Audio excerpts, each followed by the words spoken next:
remarks. We are deeply saddened to hear of the passing of Micah Blom.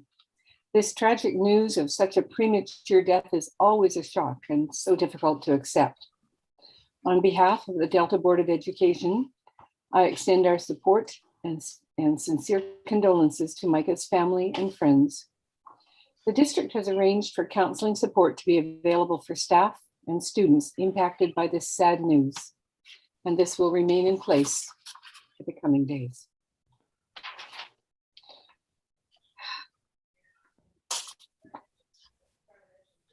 I would like to call the December meeting of the Delta Board of Education to order. Before we begin the board meeting, I would like to acknowledge the traditional territory of the Tsawwassen and Musqueam First Nations people and of all the Hunkaminam speaking people who have been stewards of this land since time immemorial. I would also like to offer my respect to all the elders who have gone before us and to all Canadians who are on the journey of reconciliation. At this point, I'd like to introduce trustees who are present tonight. And when I mention your name, would you just wave your hand and say present if you wish, so that those who are watching online can see you. Trustee Erica Beard, she'll be joining us very shortly. Trustee Laura Dixon. Trustee Jesse Dosange. Good evening. Trustee Nick Kanakis. Good evening. And Trustee Bruce Reed. Good evening.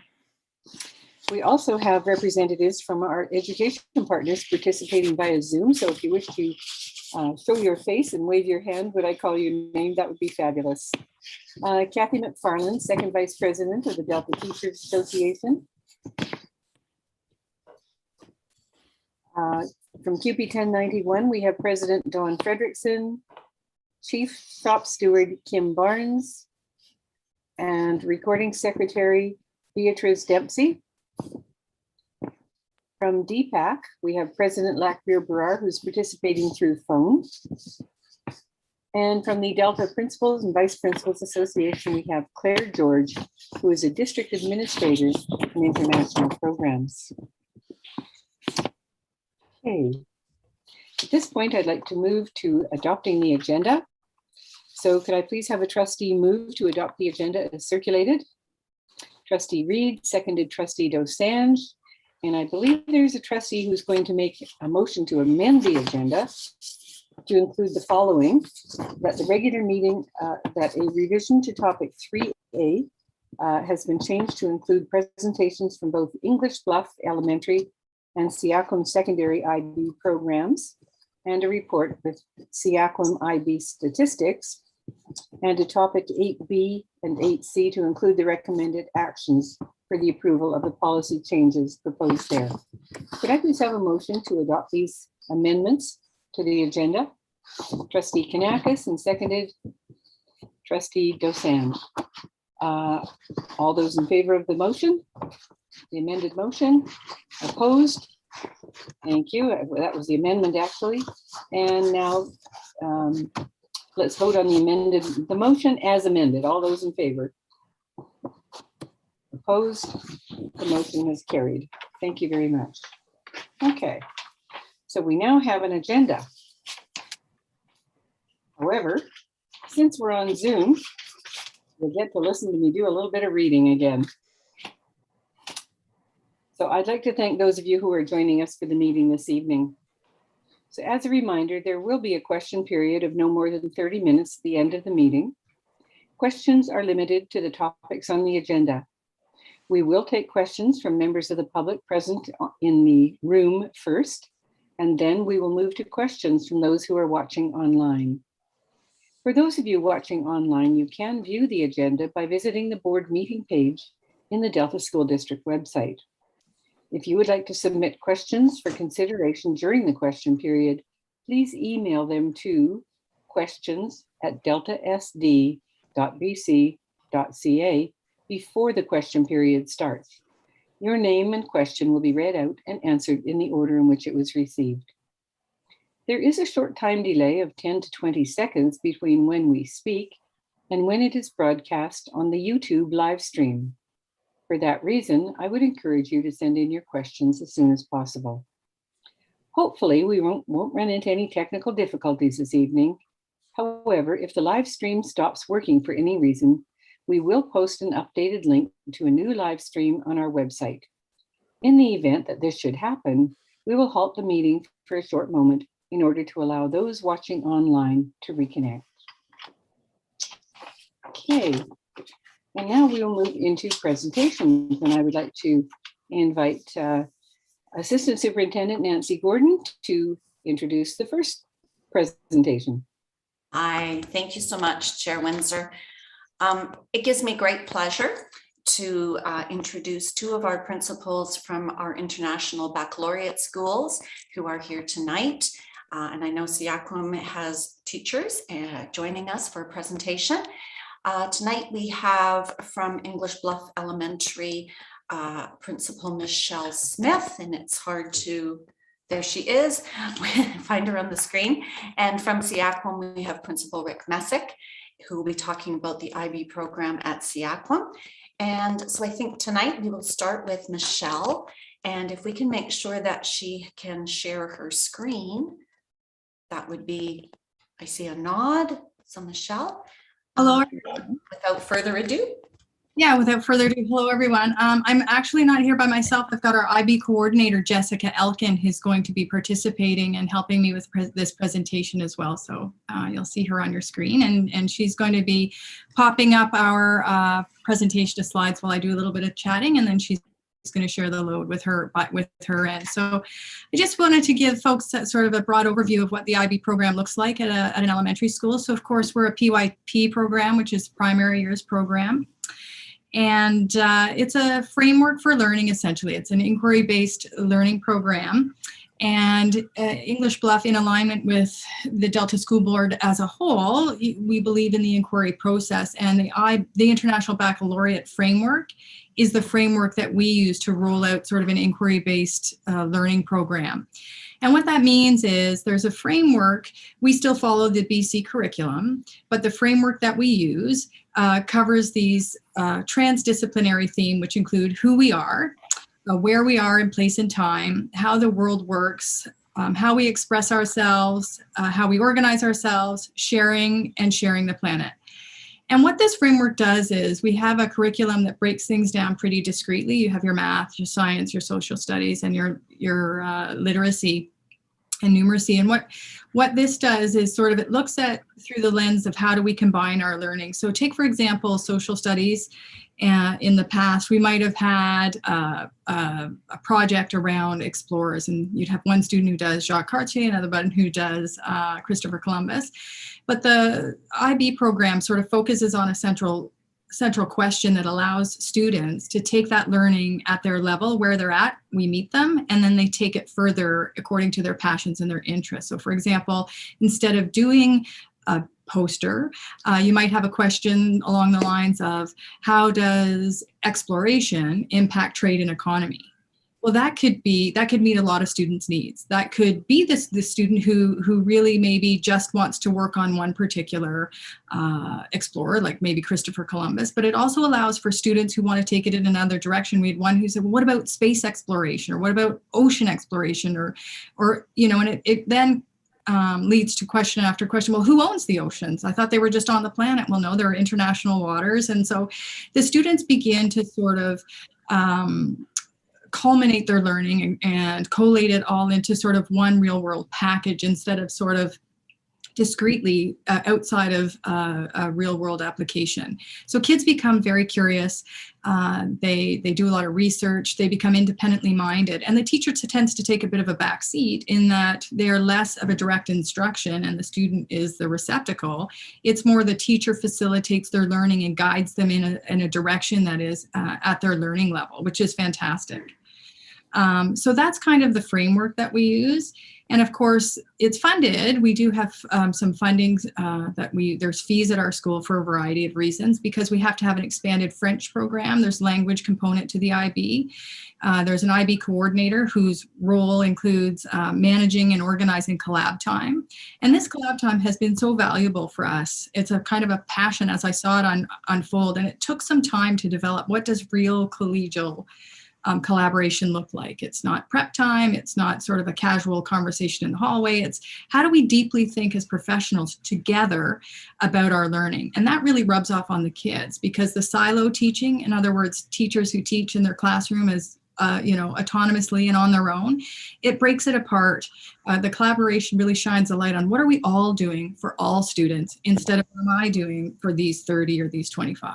So that collaboration piece has been invaluable and really built a sense of community at our school, which we had anticipated to some degree, but not the degree to which it has been flourishing in our schools. And we see teachers collaborating and working together, and students in the field, and a lot of cross teaching, which is amazing. And teachers use their passions and their talents in different ways. So, the IB coordinator also liaises with the IB World School because there's quite a bit of communication between, the organization themselves. They organize and manage and help new teachers and train them on the IB sort of frameworks and the IB approach to learning. And they support teachers in their work. So it's really embedded deeply. And I think the thing that works so well is it's not a stream in a school. If you come to English Bluff, you're an IB student at an IB school, and there's an access point for everybody. And the kids are just so engaged. So the program has really been a success and tremendous for us, and we're really proud of that. But I'm going to turn it over to Jessica, because she is our IB coordinator, and she does a fantastic job, and she's created something just to sort of give you a bit of insight about the PYP program. Jessica.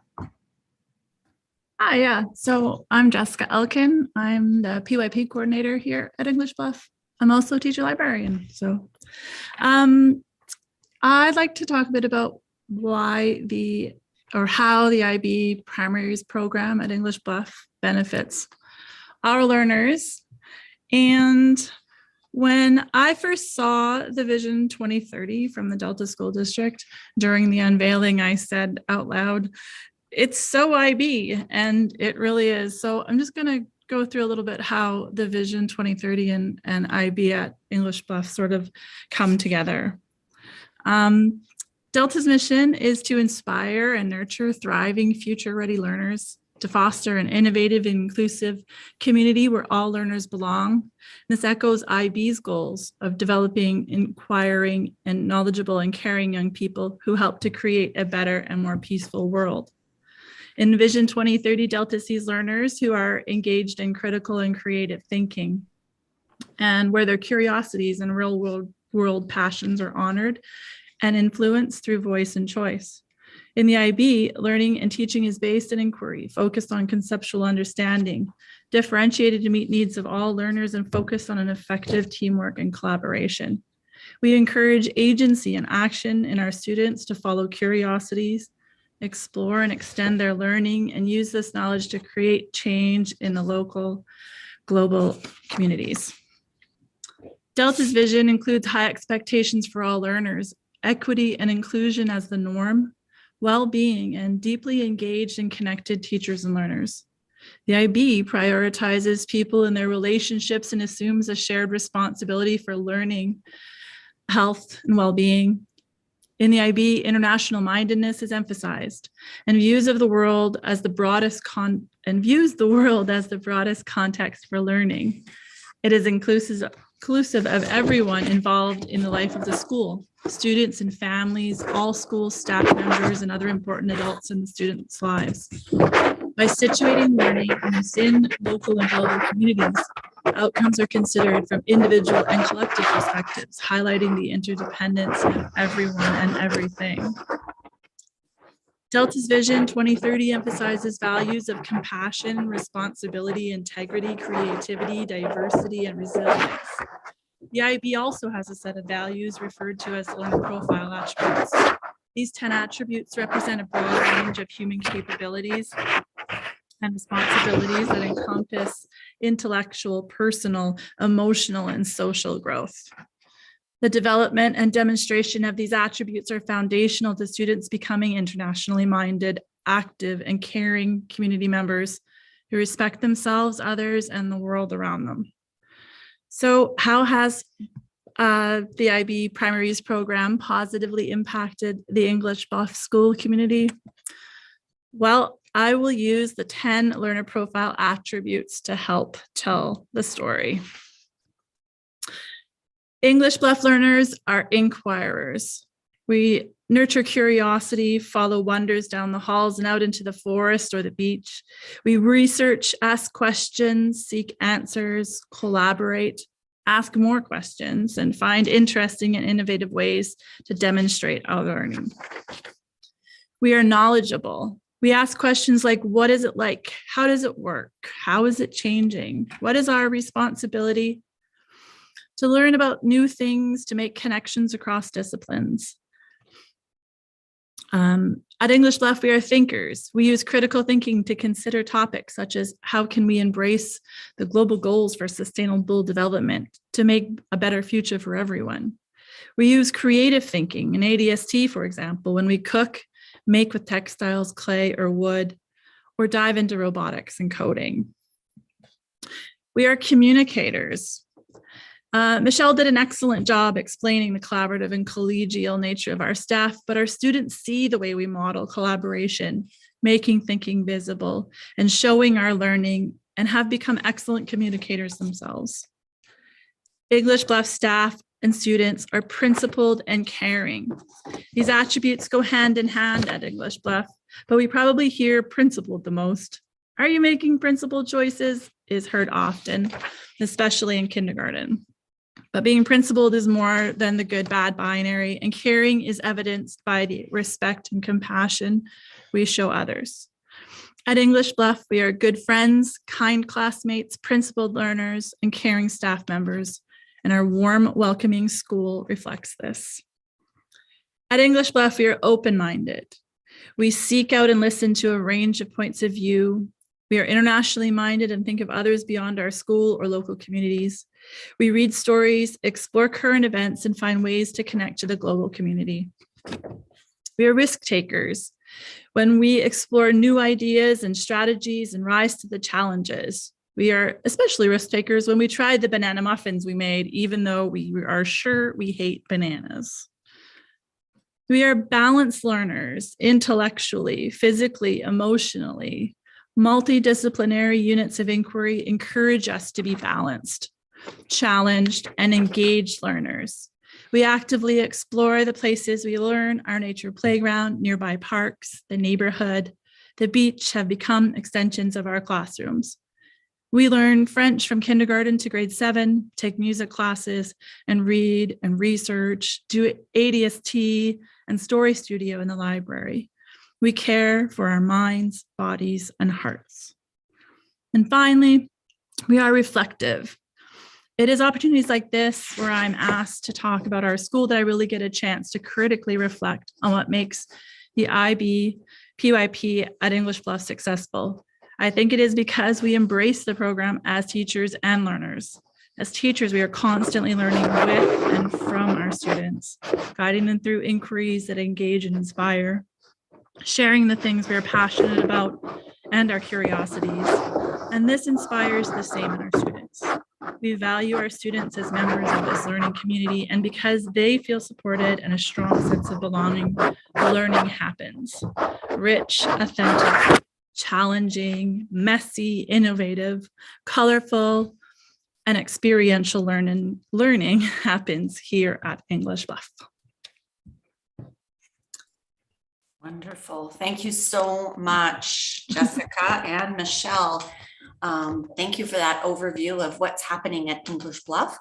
And next we will ask Principal Rick Messick to introduce his team and tell us a little bit about the opposite end of IB at Siakmo. Good evening, everyone. First of all, on behalf of the Siakmo community, I'd like to extend our condolences to the Blom family. I know it's a very difficult time for the DSS community, and so we'd just like to extend our condolences to their community. I have to say that very proud with regards to our IB program that has developed, I believe, since 2011, if I'm not mistaken, Dana and Andy.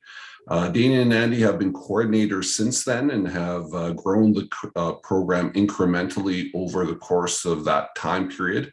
I have to say, probably the best way in order to provide you with some feedback around IB was a situation that we had about a week ago where we called in some of our IB alumni students to speak with some of our grade 8 students about IB. And I have to say that the pride that these students had with regards to their experience at IB was overwhelming. And in addition to that, their willingness to come back and help out with regards to or helping out with the current students within the program. I think those attributes speak volumes within the program of the giving and caring nature of the kids within that program, in addition to the high caliber of academic prowess that these kids have. Without further ado, I'm going to ask Andy and Dana to provide a presentation on SEACL's IB program. Andy, I think you need to have the screen shared because you're going to be running the presentation PowerPoint.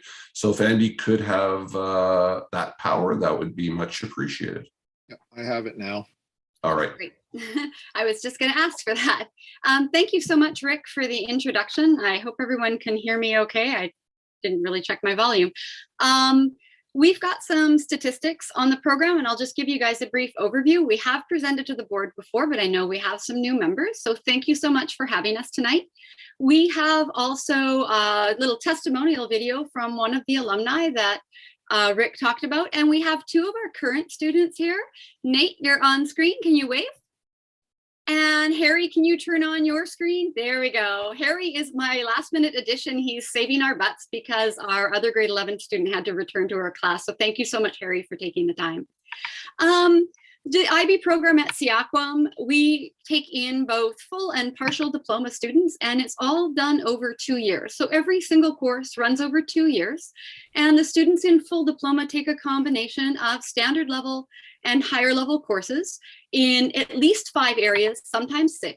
And they also take courses in what we call the core, which are the theory of knowledge, the extended essay. I run the extended essay, and CAS, or creativity, activity, and service, which Andy oversees. And I think, Harry, you're going to be talking about an awesome CAS project in a little bit. So I think with us, the program is really all about the benefits for the kids. It's a lot of hard work for the kids. It's a lot of hard work for the teachers, but the reason we do it is because it offers a phenomenal benefit for our kids. Whether our students move into the workplace, whether they move into trades, whether they move into post-secondary skills, this program benefits their writing skills, their communication skills, their academic potential, their ability to interact with others and problem solve and think critically through a variety of different situations. So Andy, I think we should probably be moving. Are you screen sharing? I can't tell from here. I think I am. Can anybody? I can't see it. Oh, now you are. Am I now? Awesome. Okay. Okay, All so right. Andy and I tend to go back and forth because that's kind of how we roll at SEACWM. So sometimes we end up tripping over each other, and we'll try to do our best not to do that. Our main focus is going to be, we'll show you some stats, but our main focus is going to be our student presentations because this is really all about the kids. It was actually really nice to see Michelle and Jennifer's presentation. It's refreshing to see that the PYP, which bookends our diploma program, is alive and well in Delta. Even though we're at opposite ends of Delta, it is nice to see that we have the PYP. It's just now a matter of filling in the gap. You'll also notice that the slick presentation of the PYP and the elementary school, as opposed to the data-driven, the stats. I'm the numbers guy. So I've got a lot of statistics here. We've had the IB program now at SEACWM for just over 10 years. We have 9 years of data to share with you. Now, I did forward this. I have this all the data, and I have a nice data package. If I can send it to Nancy, maybe Nancy can forward on the hard copy. We did send it in digital format as well, but I do apologize that there's a lot of numbers on here, which kind of makes me excited, but that's me. I think more with the numbers, I think the trend is the idea that we're slowly trying to grow the program, and our kids overall perform well in terms of pass rate, in terms of how they perform point-wise overall. For full diploma students, the maximum point value is 45. And if you'll notice in, 2019, we actually had a student who achieved that 45 out of 45. And I think, Andy, you mentioned at some point, it was usually about 0.5% of the kids taking the exam. Of the over 200,000 students worldwide who sit exams, you typically less than 0.5% of students will achieve a 45. We've achieved 45, and about 1% of students actually achieve a 44, which we did also in 2016, and we had two students in 2021 achieve a 44. I think, didn't we have 2 in 2016 as well? Honestly, I can't remember. I know both Andy and I work quite closely with IB as examiners, workshop leaders, and site visitors. And I thought what was really cool is in all the people I've come across in my workshops, we talk about stats, and people are shocked that we've had a 45 in our first 10 years being a public school, because there are people that have been in an IB school for 20 years and have never seen a 45. And I mean, that was just a really amazing moment for us. So just on this screen, on this slide, total number of candidates means the candidates in IB terms is the total number of students who actually sat exams. So starting in 2013, we grew the program, dipped a little. It's had its ups and downs. It grew to a high of, we had 115 candidates in 2017, and since then it dropped a little, but it's also stabilized. The other really neat thing here is in 2021, our diploma pass rate, we had 100%, every one of our students, our diploma students achieved their diploma, which is a feat in itself. And all of our candidates, certificate or partial diploma kids actually received a passing grade in their courses as well. Yeah. So this slide here is just to show that we offer a diversity in our program. A few years back, we offered Japanese as an ab initio language. Our courses are always run depending on are determined by the needs of our students. We've had typically our students, those who are new to a language would take Spanish ab initio, which means from the beginning. But then occasionally we have some students who have some background in Spanish up to typically Spanish 9 and 10. So they don't qualify from the beginning for ab initio. So we've had to offer Spanish B. So we're able to accommodate that. It's a lot of work on the teachers, but we are proud that we can offer different courses. And yeah, I think the next one was just looking at results. These are our. Yeah, go ahead. Yeah. I was just going to say that, and Andy can talk a little bit more about the numbers, but overall, we tend to score either close to or above the international average in our subjects. And in some cases, we score well over the international average. And that's really, in so many ways, it is about our teachers putting in that time, but it's also about the students being willing to put in the time and willing to put in the work that it takes to prepare for these exams. So it's really a team effort, and we do our best to support our kids no matter what their needs are. So I'm going to do a quick shift here because I realize and I recognize that there are a lot of numbers on the screen, but am I sharing? I can't tell. You're not sharing. Were you looking for the colored document? Yeah. Okay, so I've got that and I will share again. Bear with me, sorry. Tech difficulties. Okay, so. It says you've started screen sharing, I just don't see it. There you go. Okay. Am I on? You're on. Okay, so this is basically, this summary shows basically the last two slides. So all of our student results compared to the world, our school results compared to the world performance or the world averages. What we have in the blue are where our scores are above, and in the yellow where we're below. In our very first year of exams in 2013, all of our scores were above above the world average. And then we've had a smattering of, which expectedly so, but we're by and large our students are performing within the program. Great. So I think one of the things, do we have another slide, or are we going to go to the video for Allie? We're going to go to Allie next. Okay, so we're just going to show you a short little 2-minute testimonial video, and this is from one of our first, an individual from our first graduating class. Her name is Allie Full, and she's actually currently training to be a teacher. She was quite engaged in the program, and then we're going to go to Nate and Harry, who are just going to share their insights and experiences briefly in the program. All right, Andy, you got the video. Yeah, I'm trying.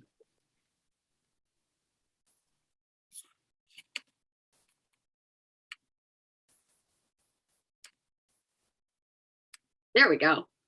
Hey, my name is Allie, and I was part of the first cohort ever of IB at Seattle. What can I say about this time? Well, to this day, it is still the hardest I have ever worked at school, and I have done multiple degrees since then. But IB was really the perfect opportunity for me in high school because I had been previously quite bored at school, and it offered me a fresh challenge. IB is quite inquiry-based, and so it let me deep dive into studying and researching topics that I was interested in, which helped me connect more deeply to the content because I was the one who picked the area of study. I wrote papers in history on music inspired by the Spanish Civil War, and my final extended essay was a hybrid between my higher level English and psychology courses, and I wrote on the themes of repayment and reparation in Hans Christian Andersen's Fairy Tales, which was something I was very interested in. It's also a great bonus to enter university with higher level credits, and I used all of mine to lessen my course load at uni, which enabled me to work full time and travel during one of my terms, which was such a bonus when the rest of my classmates were stuck there and I went to Belize. Despite the vigorous workload, and I can promise some tears, I would absolutely make the IB choice again. Like I said, I've never felt as connected to my learning as I did during the IB program, or as challenged, which was actually incredibly good for me. I'm currently becoming a teacher, and it is really a lot of the lessons that I learned during IB that I want to incorporate in my classroom and make people deeply connect to learning spaces. So if you pick this route, happy trails. It's going to be hard, but you're going to learn so much about yourself and about your content. Good luck. Sorry, it warbled a little bit. I should know from Zoom that the only way when you're streaming video it works is that if everybody turns off their cameras and their microphones. It's something about bandwidth, but I learned that the hard way during my classes. But sorry about that. But the video actually is good. It just it actually does sync with what she's saying. At this time, I would like to introduce our two students. Nate Dow is a grade 12 student as a full IB diploma student at Seattle, and Harry Pander is one of our grade 11 students. So Nate, if I could just get you to do a quick 2-minute overview maximum, and then Harry, you could do that, and then we'll take any questions for you guys so you can go study. Right, because you love studying. Okay, so Nate, you're first. So yeah, I hope everyone can hear me just fine. But right off the bat, it's a really challenging program.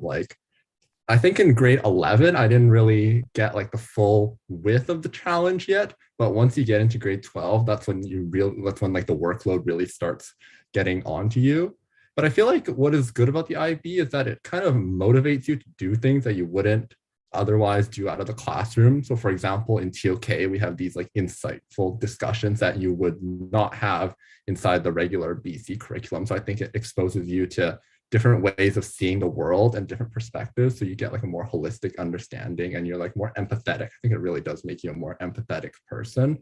And even with CAST, it kind of motivates you to, it really motivates you to like volunteer with the community and engage yourself with the community. So for example, I think my CAST project was last year, I made like 100 some masks and I donated them to a community services organization. So that would not have been something that I would have done if I was not in the IB program. So I think basically it's a good challenge, like, but you got to really be up to it and you got to be disciplined and you got to work, have like good organization skills in order to succeed in the program. But I think it's like, it gives you a holistic view of the world. And I think that's something that's really valuable.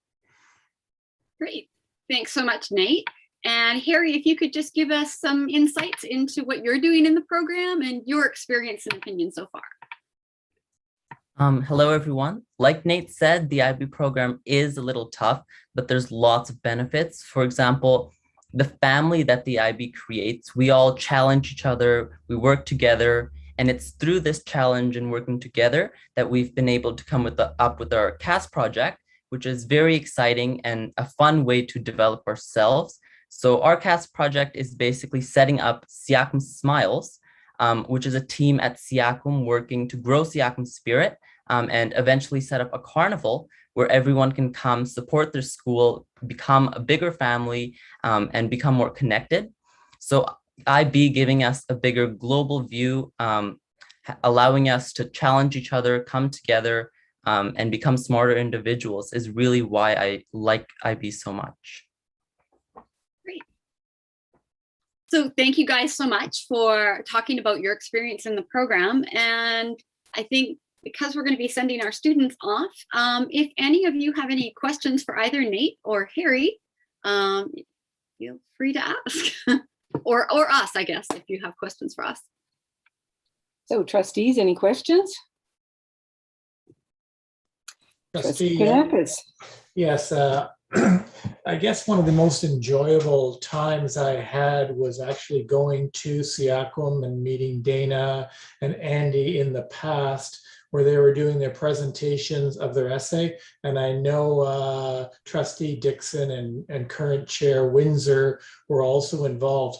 But unless you actually see the quality of the work that the students produce, you really don't know the great job that's being done at the secondary level.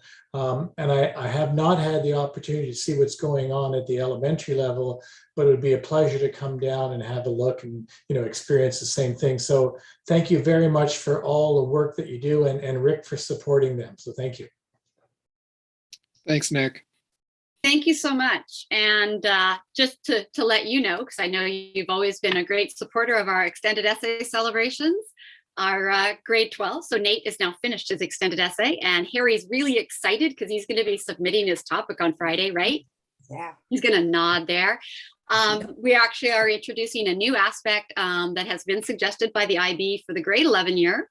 So in addition to doing an EE celebration, hopefully we're going to try that in January, the grade 11s, once they start doing their research, they are going to be doing an EE cafe, where once they kind of start doing their annotated bibliographies or their outlines, they'll be, and Harry doesn't know this yet, so this is a complete surprise to Harry, they will be presenting what they've done and their ideas and research in an EE cafe. So this is going to be something new we're starting this year. It's sort of like a pilot. It's just to kind of get the kids a little bit more interested and giving critiques of each other's topics and ideas and just making them more knowledgeable about what their peers are doing. So we'll be sure to invite you guys. Yes, please. We would love that invitation. I'm just wondering of the two students, if you were to talk to a friend, what one thing would you recommend to them as being the best part of being in IB? Let's start with Nate. I think the support of the teachers, actually, because I think in IB, the teachers, they really, really care about the subjects that they're teaching. And so it's like a more supportive environment, and it's like generally more enjoyable, the classrooms, and also the social aspect of it, because you're with also a bunch of people, right? And you struggle mutually through this thing. So you're able to build closer connections with the people who you're with. Excellent. Thank you. How about you, Harry? I totally agree with Nate, but also one thing, since we all strive to be better, it's easy for us to rely on others, become more challenged, and have others challenge us, and we develop ourselves in that way. We all want to be the best, so we all try more, and I think IB gives us that platform to be the best selves that we can be. Thank you. I'm looking forward to being invited to the next part. Yes, it's such an exciting adventure. I mean, the expertise that these students have in their particular topics, their essays and all the rest of it, it's so impressive. Oh my goodness. Anyways, good luck to the two of you. I know you'll continue to work hard and succeed. And of course, you have two of the best when it comes to teachers as well. So if there's nothing Yes, we do. Good. Nothing further of the students. If you two want to skip out, that's great. We all know what it's like to have to study, but not as hard as you're going to, of course. Yeah. And I wonder, Nate and thank Harry. you so much for being Bye, here. Harry. Bye, Nate. Thanks so much. Yeah. Thank you. And I was wondering if trustees had any further questions of either our SEACWM staff or the English Bluff staff. I was kind of wondering, okay, just going to jump in here, Michelle and Jessica, when you get a student who's new to EB, say someone comes in grade 3 and they're a brand new student of the program, what kind of challenges are they finding? Just wondering how they adapt. I mean, kids adapt, of course, but what's it like for them? Yeah, I think the kids adapt pretty well. They adapt, I think, similarly if they were transferring to any other public school. I think the biggest challenge for kids at elementary is, of course, making friends and fitting in the beginning and find that social group. But academically, they get up to speed pretty quickly. They catch on to sort of the framework. And there is, just like the young man who was just speaking about the support, there's the support of the teachers that can really get them up to pace pretty quickly. Jessica, in addition to being our IB coordinator, she's also our teacher librarian, and her schedule's got some flexibility in it to work with students around some of those processes. In addition, she works with teachers. So one of the main parts of her job is she collaborates and does a lot of co-teaching. So in the classroom, there's a lot of teacher support. She runs the ADST program for kids, and for kids in particular, the IB program at the PYP level is so engaging and hands-on that they dig in right away. They want to be doing ADST projects. They want to be doing coding. They want to be doing some of those things that are really engaging and hands-on. And we find that they really, kids are adaptable. They want to learn. They're so curious that they jump in with 2 feet, and we've got the teacher support here. And we get that support, of course, from our district leadership, which we've always been so grateful of. Nancy's been walking this journey with us since we were in candidacy, and so we're very proud of that. I think that the district does an amazing job as a principal. I've always felt very supported by the senior management, and we have a really strong staff at English Bluff. And I think part of it is because we have IB. If you're not interested in sort of the program or the framework, you tend to maybe choose a different school that speaks to you, maybe an immersion school or a traditional school, or, so people who are interested in IB are here for this purpose. It's, as the other student said, it's a lot of work. It's additional work, and the teachers here embrace it wholeheartedly. And so, the kids are very well supported and tend to be in Tsawwassen. The parents are very educated, and they do their due diligence when they're choosing schools for their kids. And I think they make good choices and they find the right fit. So the kids that come here are from families who believe in the program, and they come to teachers who believe in the program. So it all kind of comes together. Works well. Jessica, did you have anything else to say with regard to that? And then I'll go into Trustee Reed. We also have a really incredible group of kids that are already here, that are welcoming, that, invite the new ones to play. So there's always opportunities for them not to feel left out, especially new kids. So that is a big piece. Our small school makes that a big community and easy to fit in. Thank you. Trustee Reed. Yeah, one of the observations that I'd like to share, and I know that the teachers and the administrators here know this. I was a counselor in a school that did middle years programs, and one of the big values I found is the expanded Pro-D that the international program offers to the teachers that are working in the IB programs. And it's just amazing to have that extra depth of Pro D. And I think maybe because of volume, because there's so many IB people, they're able to get some Pro D activities that's pretty hard for regular boards to get. So I think that's one of the big values, is the teachers get that extra training from that extra IB availability from their Pro D activities. And Bruce, can I add on to that? I think the IB community in general, and just the support that I know Dana and Andy receive globally from the IB is so tremendous. We do have a BC chapter here as well that I know that we all rely on with regards to getting the latest trends and supports that we require for our program. So it's not only the Pro D, but I think it's the community as well that makes the program. That would be sort of, I would echo that. I've really found that at English Bluff, and I think Jessica would agree, the culture and the climate, it's a culture builder. It's a promotes community in a way that I know that I felt in my time here, and we've seen that shift. So it's a real, it is a sense of community. So I'm very proud of that, and I think the IB, the framework, lends itself to that, and the kids and the families feel it too. So. Thank you. Any other comments? Yes, go for it. I just wanted to mention that as our program has grown, so has our participation in the IB. So beyond Andy and myself, working as examiners, workshop leaders, and what else do we do? Site visitors? Yeah, and Andy's a program leader now. We've got a number of our other teachers that are involved as examiners. And I know, Rick, you were talking, and I have to tell you, beyond doing the workshops, and I find I'm leading a workshop this weekend, and that's excellent Pro D and networking as well, because I've got people from around the world in my workshop. The examining, like working as an examiner, is an amazing experience. You learn so much from examining that you can pass on to your kids so that they benefit, and it highlights things in your own teaching. So you're just constantly reflecting back on how you can incorporate what you found out into next year's group, or what can you give this year's coming up grade 12s because you've learned it from the examination process. So, and we continue to be, I think, I don't know, we have maybe 6 teachers currently working as examiners.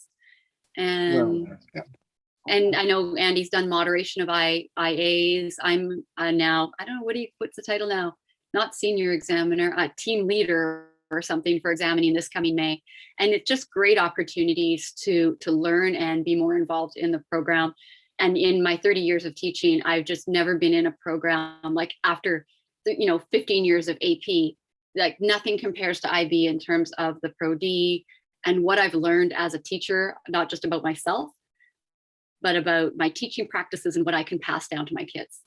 And in addition to that, the networking. Am I on? Yeah, and the networking through being a workshop leader.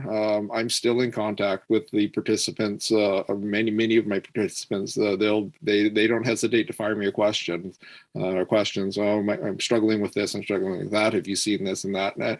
And it goes both ways. So it definitely is ongoing. And it can lead to networking in our area for CAS projects, because the kids do have an opportunity to do parallel CAS projects with other schools. And, especially right now with workshops being online, it's like there's people from Peru. This weekend, I've got Armenia and China and somewhere else. And spring, it was like Spain and Peru and Costa Rica, like you really get that global perspective, and you kind of get your feelers out into all parts of the world, and the opportunities for parallel learning and cooperating with kids from other schools is just above and beyond. It's just like nothing I've ever experienced before. Program. Thank you. Wow. Well, we've been very, very pleased to hear, and want to thank you for taking time out of your evening, Dana, Andy, Jessica, Michelle, Rick. Thank you so much for giving us some insight into IB from early to senior. And we are very grateful for the work that you're doing for kids. We certainly are. And now I'm hoping that Michelle and Jessica are going to go home. Every picture tells a story. Thank you all so much for all the valuable time and expertise and passion that you put into working with our kids. Thank you for the invitation. Look Thank forward you to for letting hearing us them. present. Thanks for the Take care. opportunity. Thanks, folks. Okay, I'm Thank signing you. out. Bye now. I am as well. Good night. Have a good evening. And at this point, then we'll move on to our second presentation. Neil Stevenson, who's Director of Learning Service, is going to talk about careers and career programs. Neil, how do you follow that? I know. Thank you for the team for that great presentation. It is my pleasure to introduce Lisa Chupesky. Lisa has been for a number of years in the role of District Coordinator of Student Options and Opportunities, where Lisa oversees careers, district career programs, as well as ADST, applied design, skills and technologies. And so Lisa is here to give us an update on some of the things, great things going on in the careers programs department.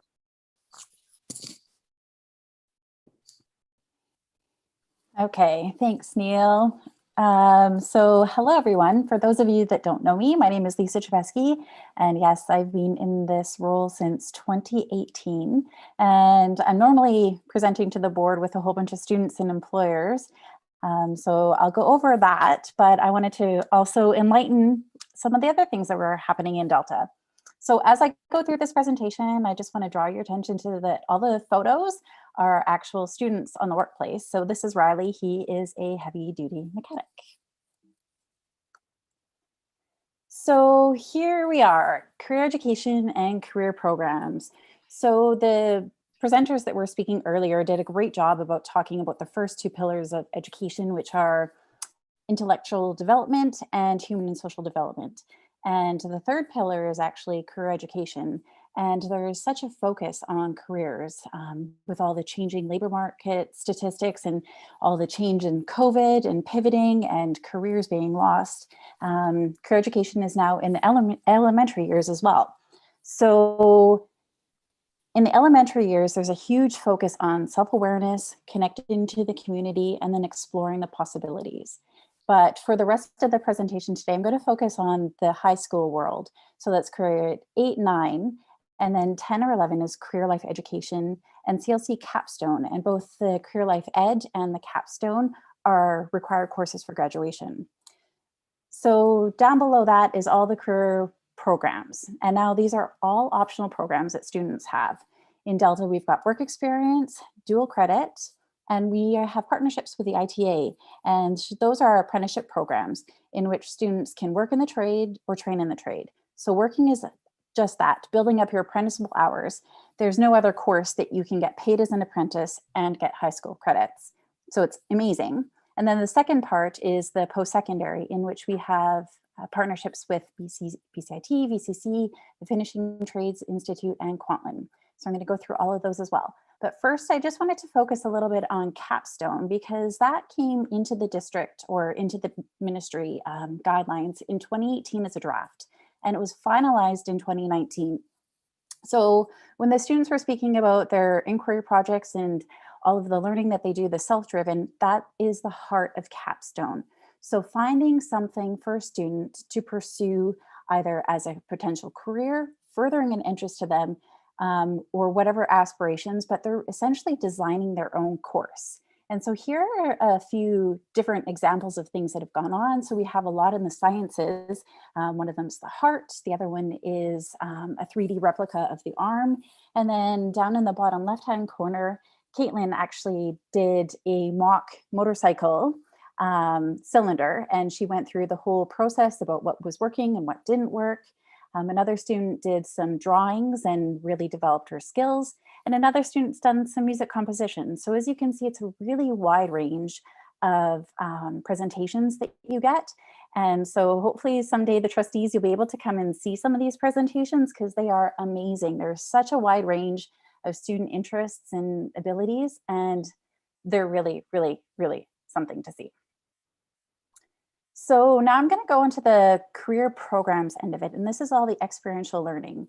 So first of all, work experience. As we know that COVID really impacted not just the workforce, but here are students in Delta as well.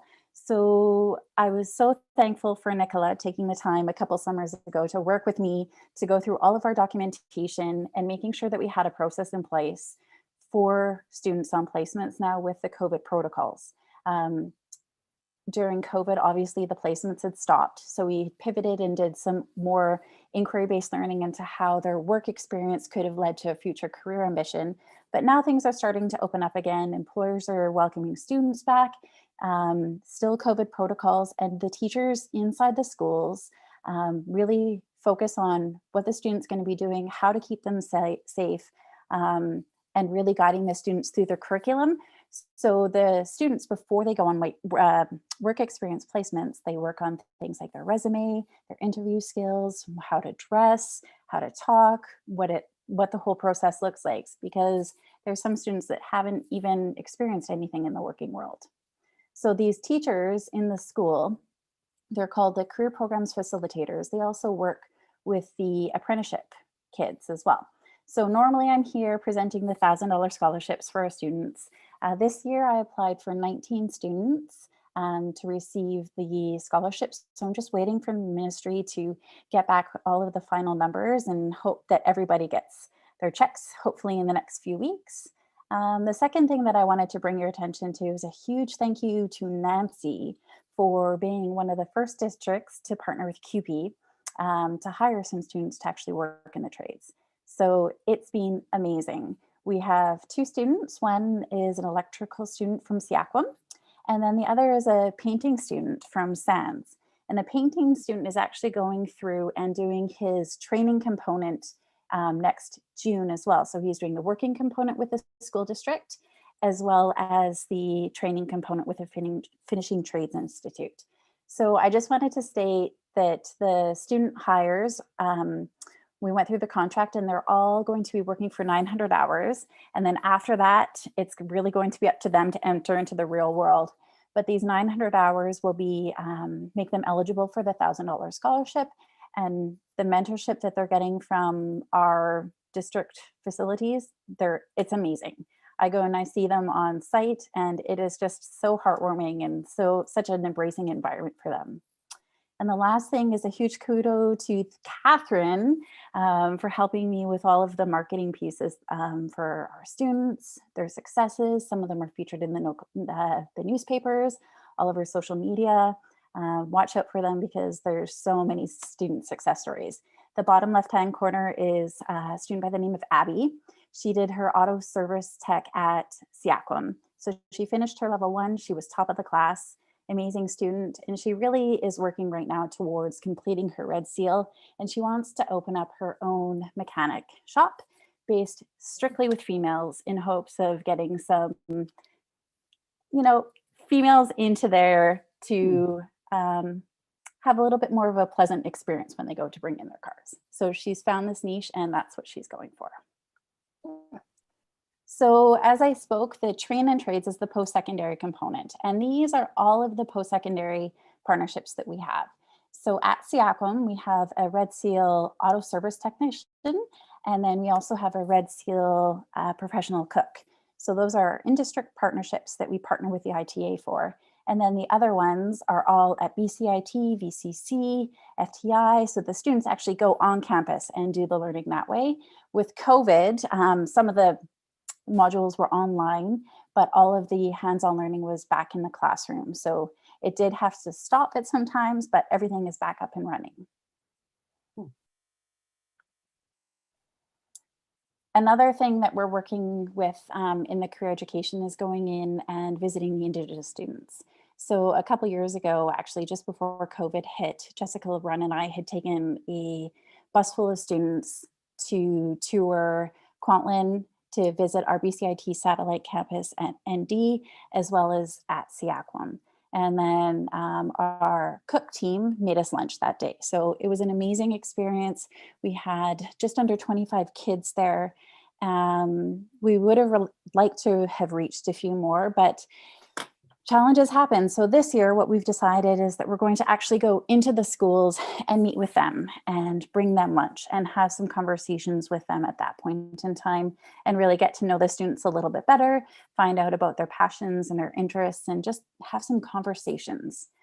And the other thing that we're doing is some parent nights.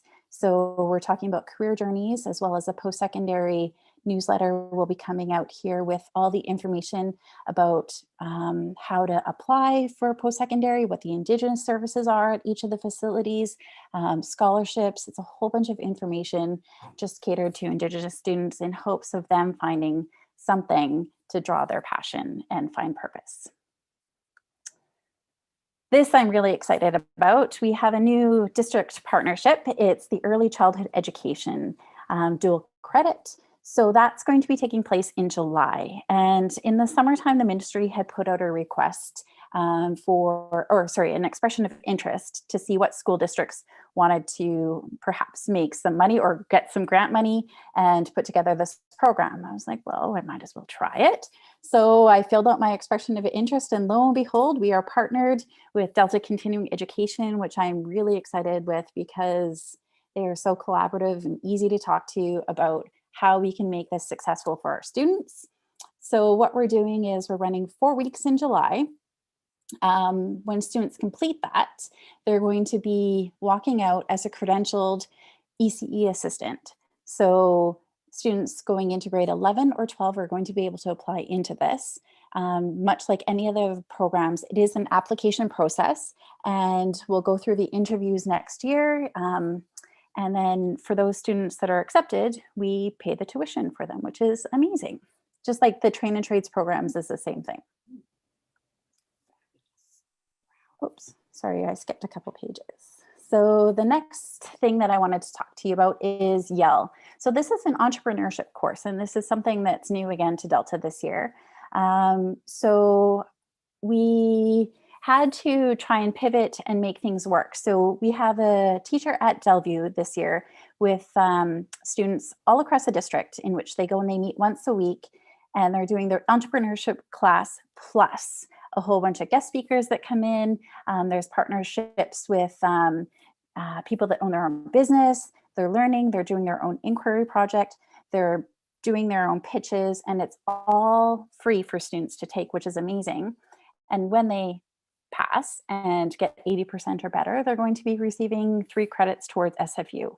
So this is in partnership with YEL Canada, and they're a charitable organization. So the partnerships are all listed on the left, and we were so fortunate this year to have a donor come and pay the school district portion of it. So this is our first trial run. The donor wanted to remain anonymous, so I don't know who it is, but a huge thank you to whoever that is. So the students are enjoying this real hands-on learning in a field that is of interest to them. And it wouldn't be complete without career education for parents too. So we're doing so many different seminars and workshops for parents because they need the information just as much as the kids do. So this week, actually on Thursday, I'm partnered with Work BC to host a career conversation and go over some tools and tips to help parents navigate the Work BC tools. And they are amazing tools because they have the labor market statistics on there. We can guide them through career journeys and surveys and trying to really dig deep into the passions about the students. We've also done EduPlanner BC. I talk about the career programs, so all of the programs that I've just spoken about. CFE, the Canadian Federation for Economics, they came and they talked about money and success with money and how that matters. We've had parents as career coaches. On Monday night, we had a Women in Trades event, which was highly successful, and I anticipate there's going to be more. We have partnerships with the IETA and the trades and other post-secondary institutions. So there's a lot of education that goes out to parents as well, because we really do need their support to help guide the students. From this, I want to thank Brooke and Diane for putting forth these transition spirals. So career education is very much a passion of mine. And these transition spirals started out with looking at graduation and beyond. So we do a great job getting kids to graduation, but how does that look like when they go into the real world?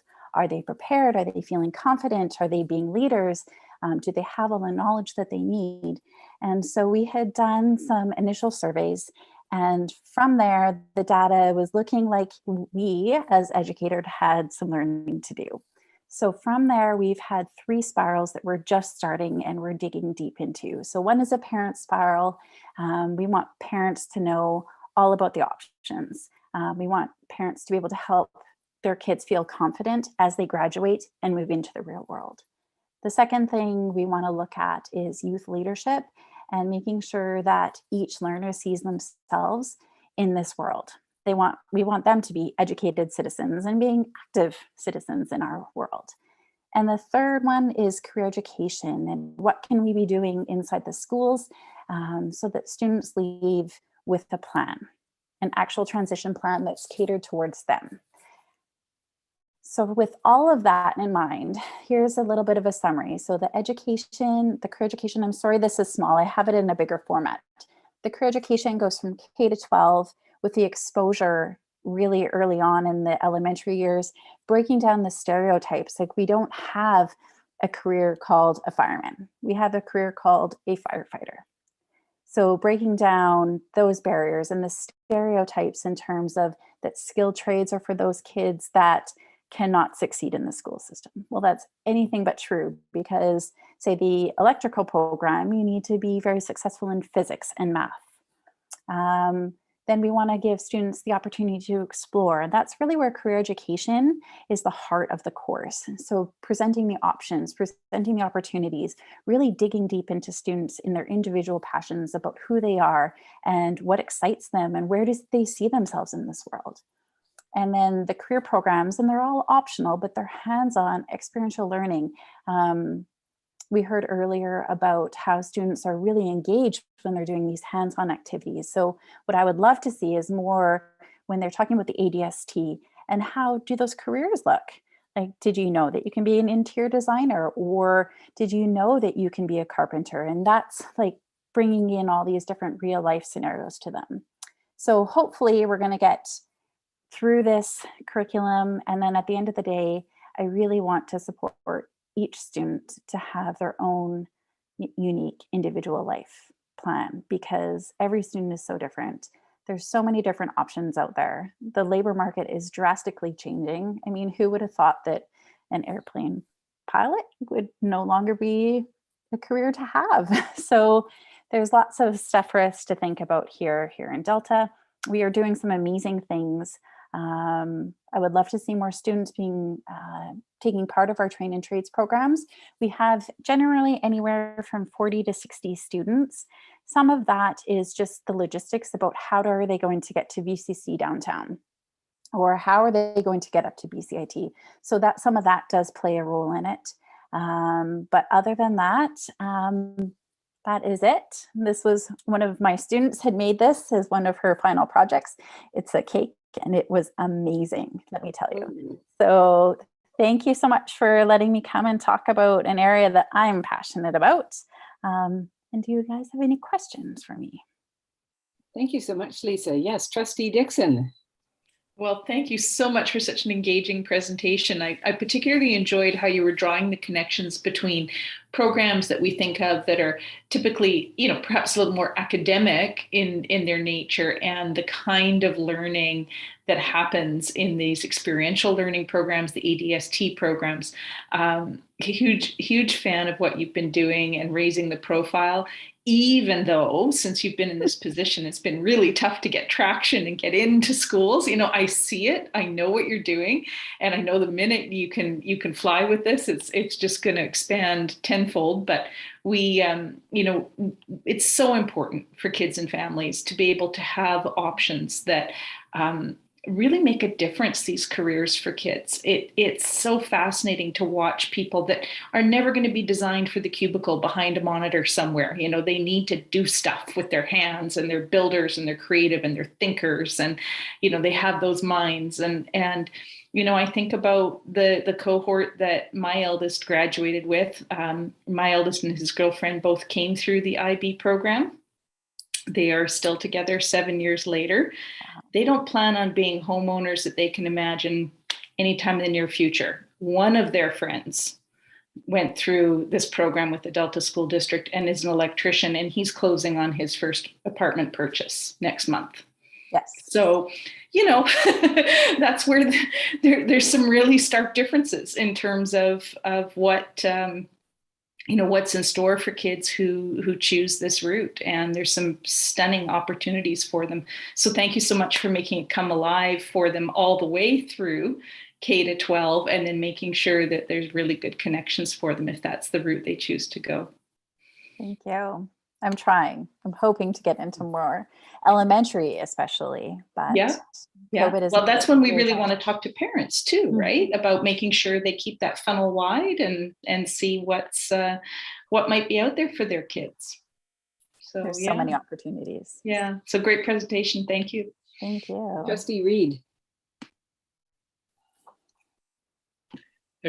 Lisa, great presentation. I was extremely enthusiastic about the fact that you are working on getting the information to parents because it's, as a counselor in the school, I found quite often students had a passion and were open to their passion, but their parents had other ideas in which direction they wanted them to go. And I know that's going to be a constant chore for you to try and get that through. I mean, being a parent myself, I know you have an idea of what you think is best for your kids. Although now my kids are grown, I realize that I didn't always know what was best for them. And they quite often knew it, especially in their passions. And I think that's the clue to what you're doing. I was a little disappointed to hear that your program isn't larger.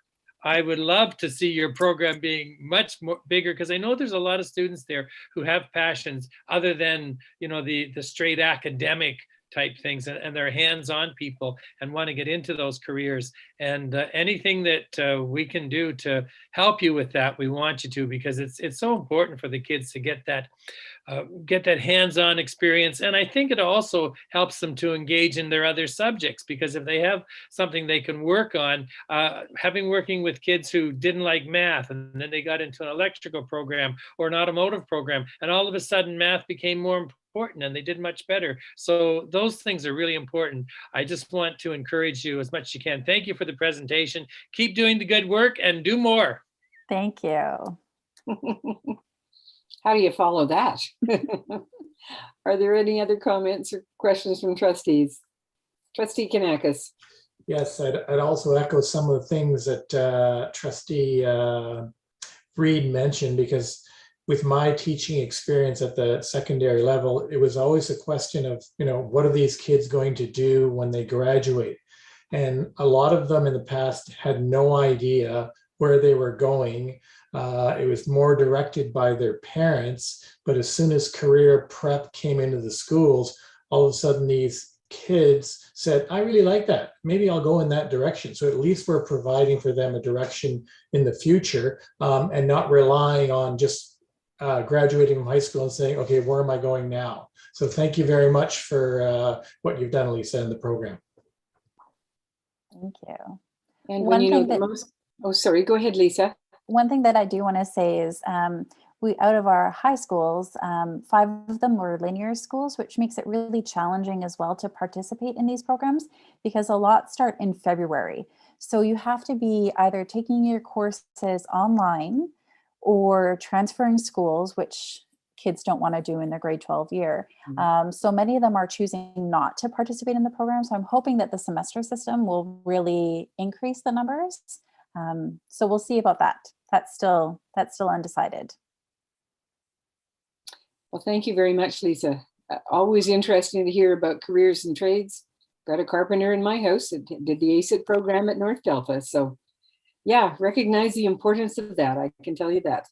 He'll never want for a job. No, exactly. Especially with all the projects coming up. Absolutely.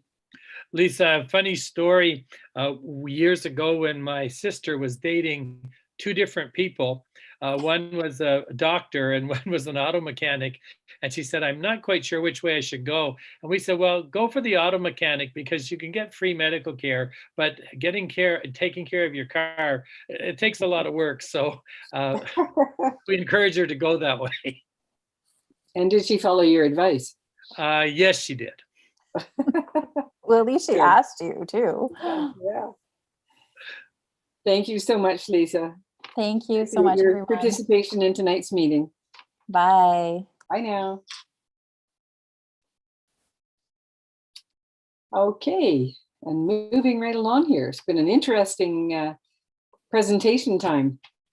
So we'll move into approval of the minutes then. Could I please have a motion to approve the minutes of October 12th? Trustee Reed, seconded by Trustee Kanakis. Any errors or omissions? All those in favor? Those opposed? The motion is carried. Could I have a motion, please, to approve the minutes of November 2nd? Trustee Dixon, seconded by Trustee Dosanjh. Any errors or omissions? All those in favor? The motion is carried. Okay, moving right along to Board of Education report. So what have we been doing since the 12th of October, which is the last time we were able to publicly report out? Anybody like to start this?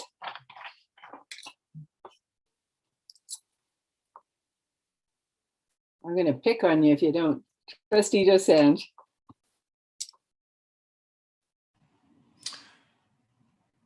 Thanks, Chair Windsor.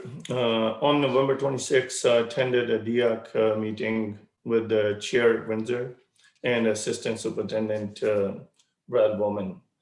The meeting was hosted by SANS, and it was like always, it was well attended with lots of new students. In first discussion, students explored various values and focus for each school. Students talked about many different topics. I noticed mental health was a big one, but almost from all groups, students talk about the transitions from grade 7 to high school and how the grade 8 students getting connected to the school in various ways. The second breakout group asked what you would implement in your school if identity was a focus. So students again expressed their personal, student, social identity, and they came with lots of good ideas, such as culture festival, culture days, culture clubs, culture sports, etc. Overall, it was so impressive to see the leading role of our student in our schools. The guidance and the support from the teaching staff is very much appreciated. At the end of a meeting, Chair Windsor and Assistant Superintendent Brad Bowman thanked to all the students and the staff members for their great work. This is about it from me. Thanks. Good meeting. Always an excellent meeting. Trustee Kanakis. You're on mute, I think.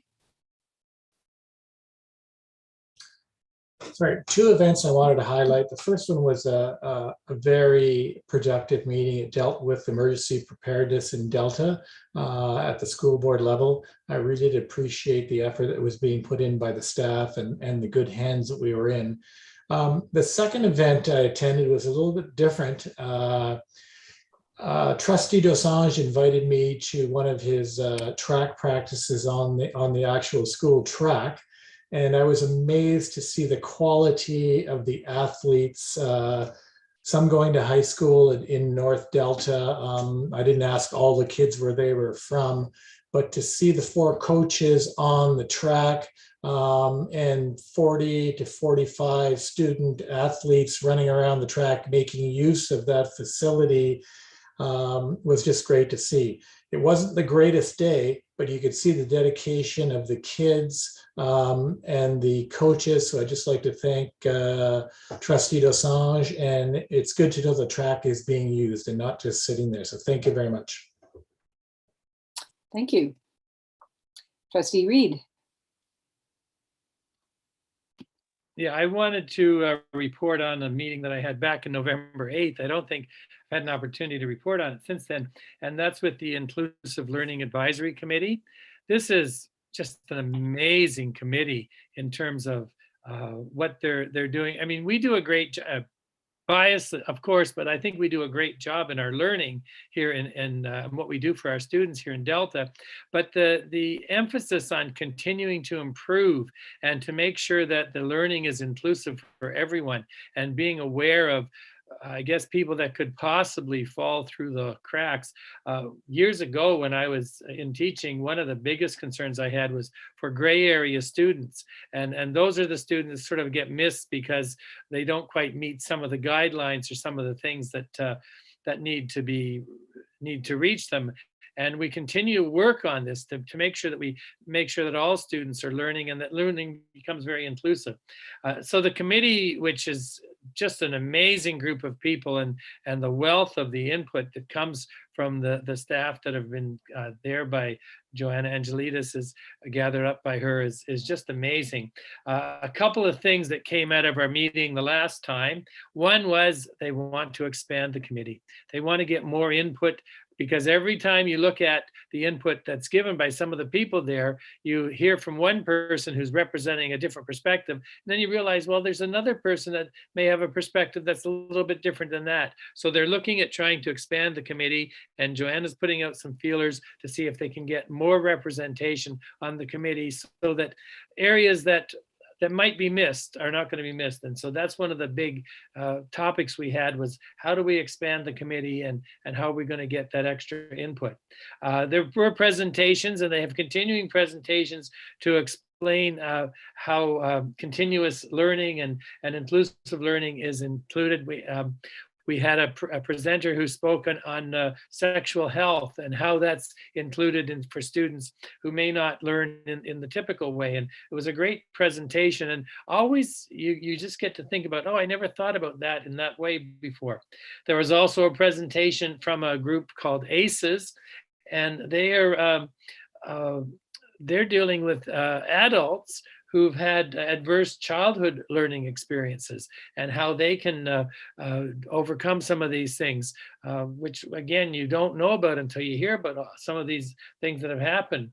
And of course, that also brought us into the discussion about the impact of inclusive learning on adults, both of parents and also adult learners. So it was quite an interesting discussion. The other thing that came out of that committee, and I think it was really a great thing, is that there was a general discussion on how we can improve the system of supports for students. And while we all kind of felt we're doing a pretty good job here, we still have a ways to go. We're not perfect, and there's areas that we need to improve, and there's things that we need to be seeing. And that, I guess, ties in with the first thing, the expansion of the committee, but also the understanding that we want to see this discussion continue and be broadened, so we can have a better understanding and an expansion of the supports that we have, because there's still areas that we need to do a little better in. And I think that's the challenge of being an educator. You always want to strive to be better. I remember the principal in my high school once said that if your goals don't outseed your reach, then what's a heaven for? And I guess, we want to keep reaching for that perfect situation in our system. So a great committee. Anybody who's listening and is thinking that they might be interested in contributing to the committee, please get in touch with Joanna, because she would love to have that extra input. She's so accommodating and so interested in hearing from everybody.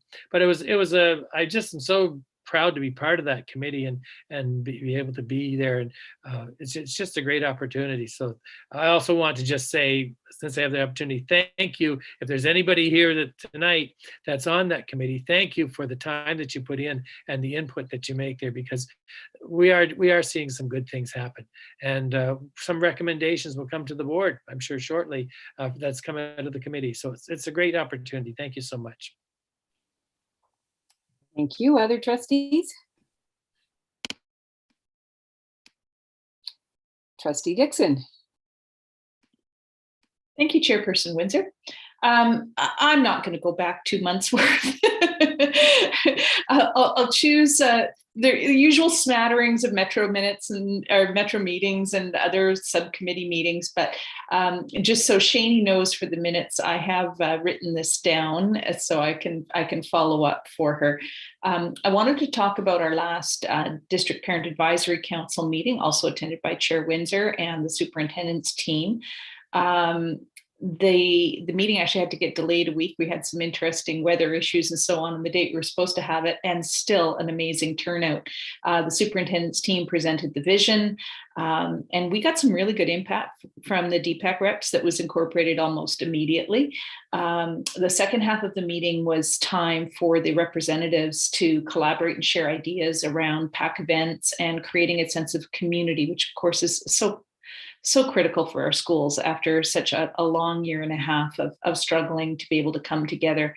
This is such a wonderful group of supportive parents. They're putting the heart and the sense of community back into the schools on behalf of students, and they're thinking of staff too. So I did extend our thanks on behalf of the board for such great work that they're doing. They're just showing such great spirit.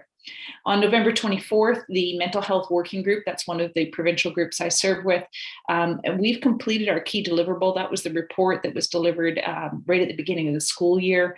And so we've continued examining research on an ongoing basis and making sure that educators throughout the province have access to work that's well vetted. There's so much research, I'm using air quotes here, that gets pumped out. It's nice to have a group that's doing that. So it's been determined that is so worthwhile to do some of that heavy lifting on behalf of all 60 school districts. They're going to shut down the current version of the group and start a new one to continue that function, and it will support a number of other functions. So that includes the next group I'll talk about, the BC School-Centered Mental Health, because they report out to that. It will certainly support ministry staff, and it will support the new network of mental health leads that are being established in each district in the province. So great way to make sure the good research and the good studies get into the hands of the right people. So December 3rd, BC School-Centered Mental Health Coalition met, and it was a jam-packed agenda. It was nice to see Joanne Schroeder from the Human Early Learning Partnership out at UBC giving us an update on Compassionate Systems Leadership Network. And then Katie Winship from the ministry updated us on the meeting I just described to you. So they're in the loop. So it's weaving all that together. And then we had a really good deep dive into the toolkit of healthy schools leadership. And I'll make sure our Healthy Schools Committee gets all of the latest links. The back to school resources from Healthy Schools Leadership are excellent. That's new material as of 2021 and ready for school-based use. It wouldn't even have to go through committee, but I think our committee would certainly want to be aware of it. And then we had a refresher on the Canadian Healthy School Standards and some of the work that's already available online. So I've put both those links in my report. They will show up in the minutes. And then amongst the other updates we had in that group, we talked about the Ministry of Health Substance Use Advisory Group work, and I serve on that committee, and we'll be meeting next week. So that's all going to go to Shani and something slightly more organized than it sounded, I hope. Okay. I wonder if I could please have a motion to extend the adjournment time of the meeting till 9:30. Trustee Kanakis, seconded by Trustee Beard. All those in favor? Opposed? The motion is carried. Thank you. Trustee Beard, I saw your hand as well. Yeah, thank you, Chair Windsor. So on November 10th, I had the pleasure of attending via Zoom the Remembrance Day ceremony for Cougar Canyon, which was lovely because it felt somewhat moderately normal, like I could almost be in a school. And the kids were so wonderful. They had lovely presentations, and I was so thankful to be invited to that. It was a really, really sweet ceremony. Also on November 29th, I spent some time again via Zoom, along with, I know Chair Windsor was there as well, with a presentation by a Mr. Kevin Lamoureux, which I'm probably terribly pronouncing his last name, and I apologize on that. The presentation was on trauma-informed practice in unprecedented times, which was absolutely wonderful. It was so generously sponsored by our QP Local 1091. And it was a very informative presentation, I think, not even just in the context of schools, but in the context of life, and just I found it very inspiring. So I'm very, very grateful to have been able to go to that and be invited. So thank you very much. But that's all I'll report out on today. Thank you. Thank you. I know that Trustee Dixon would have also gotten the same out of that very same presentation if she was there. I mean, if anybody has a chance to hear Kevin Lamoureux, do it. He is just so profound, and his life story. Wow. So like others, I'm going to cut short. I've spent a lot of time sitting in meetings with other board chairs, with BC school trustees, with the Ministry of Health, with both Ministries of Health, anyways, Metro and Fraser Valley, and all to do with the topic that's currently on everybody's mind, unfortunately. So I'm just going to talk about a couple of things. First of all, Superintendent Shepherd and I, on the 1st of December, attended the This Is Where You Belong celebration of the contest winners of Delta Police Department's picture contest. And it was so neat. What they're going to do is they have 12 winners and different age groups. They even had an open category where there were 240 somethings who had won. They're going to create a calendar, and Delta Police will be selling these calendars out of their police stations and other places, which will be on their website. And the proceeds from the calendars will go to the Delta Boys and Girls Club. So the artwork was incredible. And it had to feature, oh heck, enlighten me, Superintendent Shepherd. Children with disabilities. Sorry, are you thinking inclusion, Belle? I'm thinking inclusion. That's exactly what I'm thinking. The word is not there. It's been a long, long week and then some. Anyways, they were really, the kids had to write a statement to go along with how their picture reflected inclusion plus Delta, which of course is a district that believes in inclusion. Also, I had the opportunity to attend the BC School Trustees Academy on the weekend. It was called Drawing Change. And I'm only going to talk about a couple of the speakers that were there. There were lots of incredible speakers. I'm referring to two women speakers. One of them is Natalie Panek, who is a Canadian who's working in the aerospace industry and space robotics, as a matter of fact.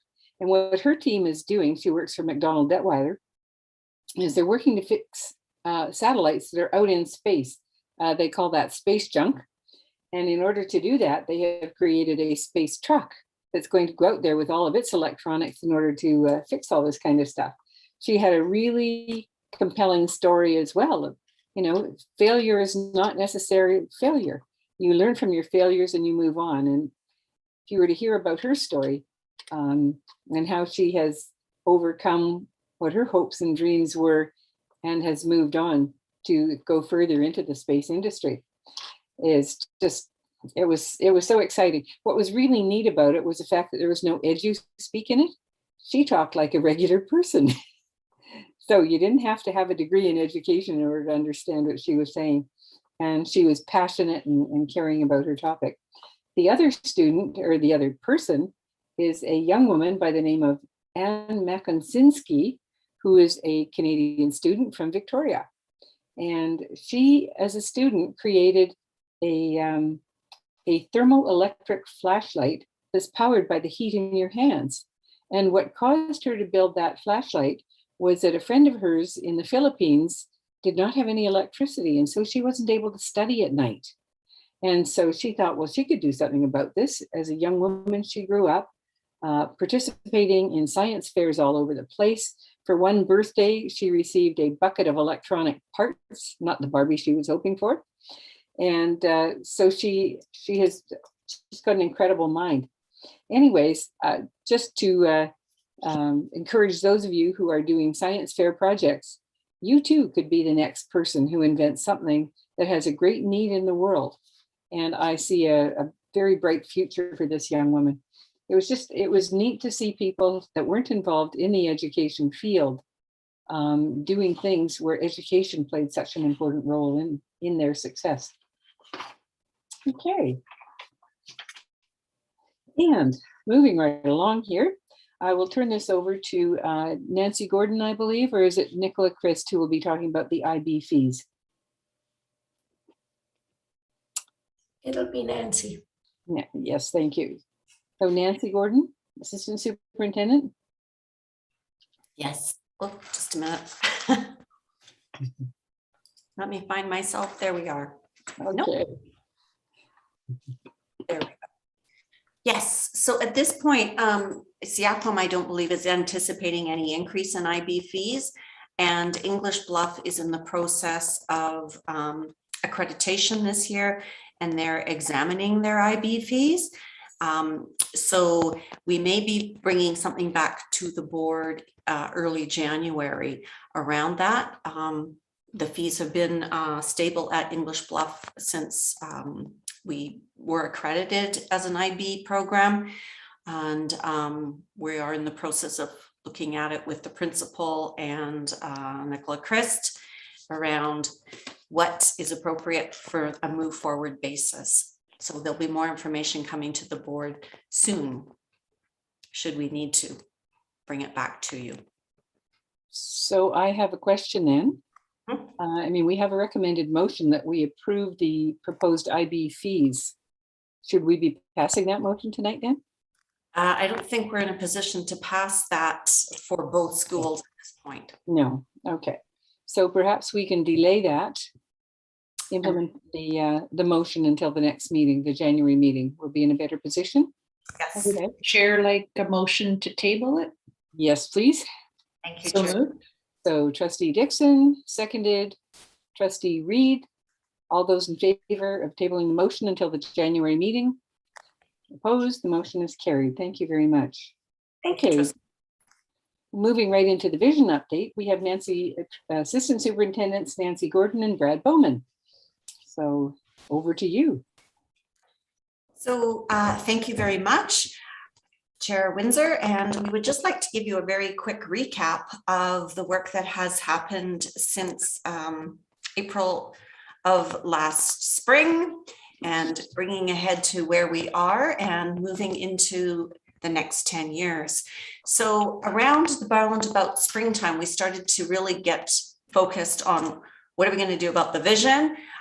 Vision 2020 had come to its end of its days, and the district framework for enhancing student learning, which had been in place for 3 years, was around connectedness, reading, assessment, graduation, and it had served us very well. But through the strategic plan process, we were also in the need of revising the goals for the district.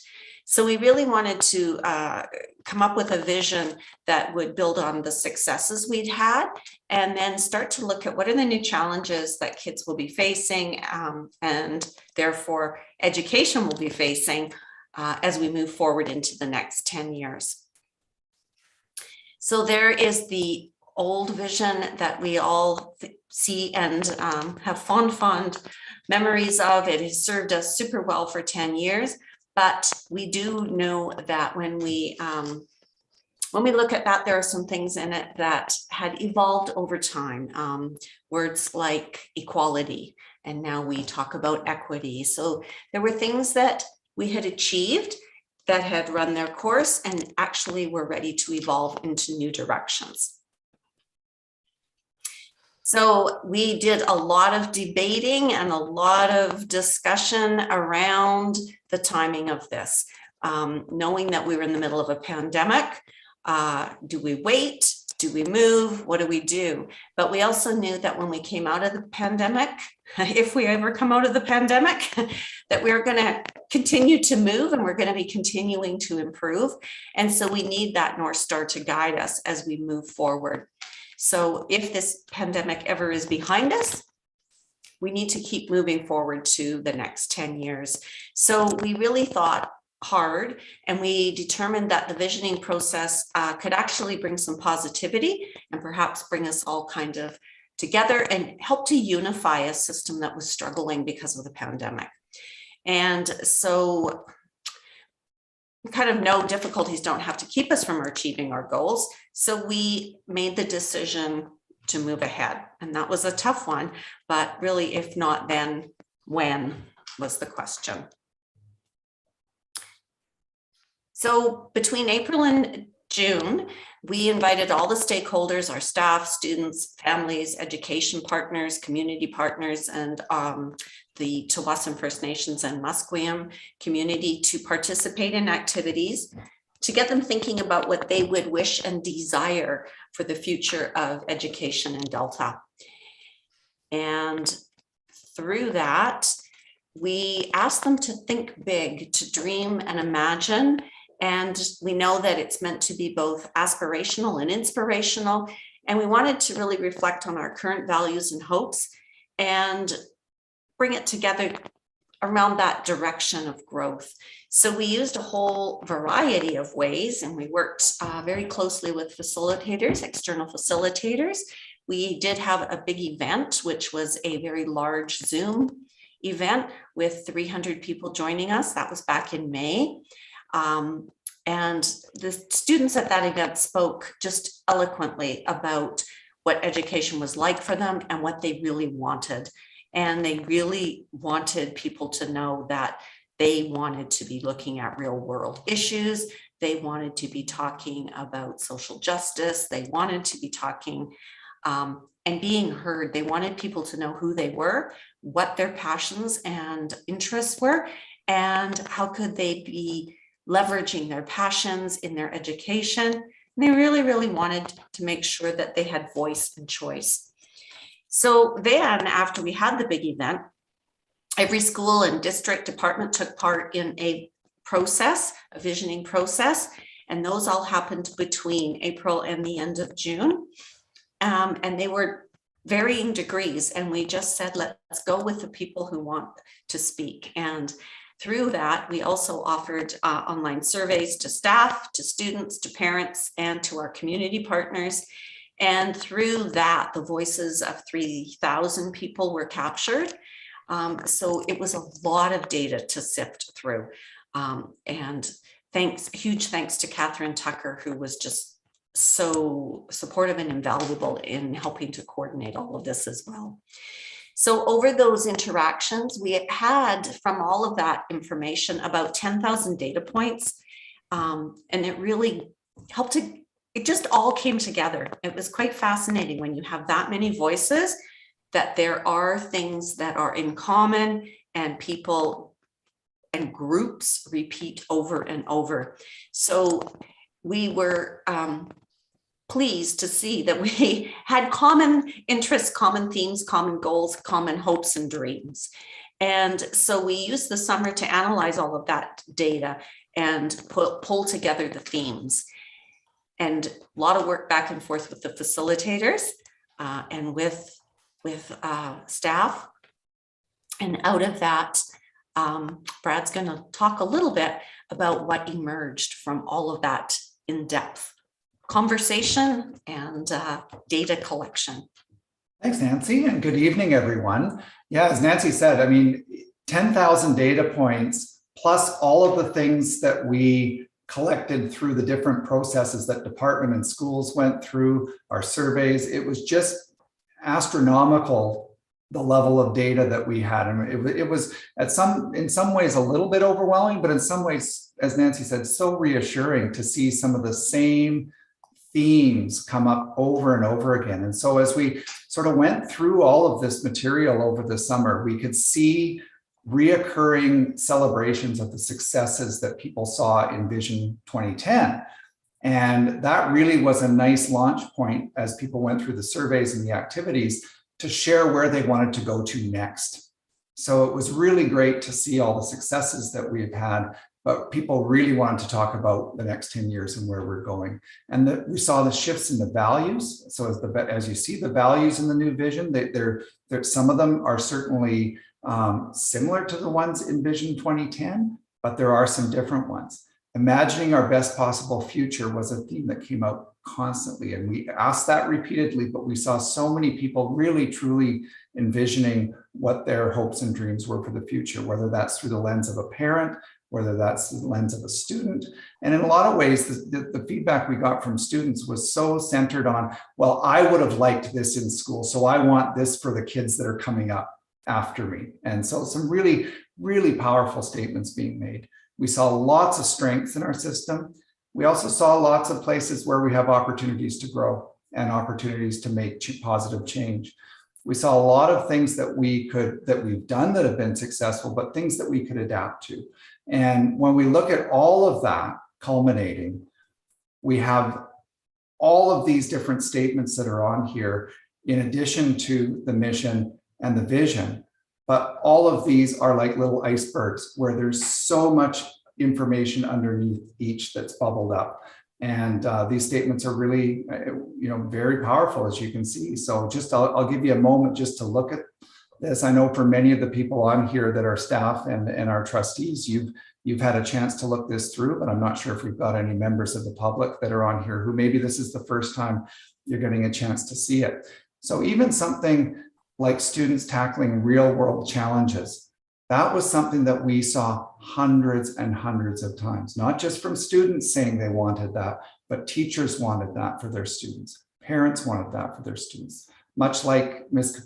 Chapesky said in her presentation tonight, kids are really wanting to see the value of real world connections to their work. And then we saw the IB presentation, so much about real world problems and challenges and kids getting those experiences that have authenticity. So in terms of some of the things that we're doing now that the vision's been launched, we just wanted to give you a bit of an update on some of the activities that are going to be happening over the next several months and probably even continuing past this year. So we're giving departments and schools opportunities to engage with the vision and kind of create some space to unpack it. There's a lot there. And, for many people, the vision is certainly something where they see some of their voice in, but it might not be completely reflective of everything that they provided in terms of input. So it's an opportunity for dialogue. And when we look at something as powerful as Vision 2030, there's a lot of opportunity for teachers, for parents, through our PACs and students to be able to unpack that and really have rich discussions about the future of our education and what they're going through at their schools now. We're going to see lots of student voice be brought into this, and I'll show you some examples in a moment of that.